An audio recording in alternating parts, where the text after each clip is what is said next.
Please subscribe. Siguro naman lahat tayo merong kanya-kanyang wallpaper. Subscribe na po kayo. Wallpaper. Parang awan nyo na po. Subscribe na po. Meron po.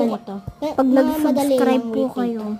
Gusto niyo po ng ganitong wallpaper? Tuturo ko lang po sa inyo. Sobrang dali lang po nito gawin. Ayan. Pipindutin nyo lang po yan. So, una po, first po, punta po kayo sa settings. Punta kayo sa wallpaper. And, pindutin nyo yung add new wallpaper.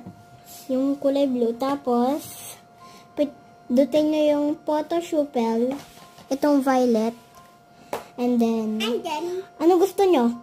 People, nature, cities, or album. Para sa akin, ang gusto ko is itong nature. So, pipindutin nyo lang ito po itong use filter. Ito po. And then next, yan. And then next po, pindutin nyo po yung 3 dots. Dito po, yung 3 dots. Ito po, yung 3 dots na yun. And then, pindutin nyo po yung on top.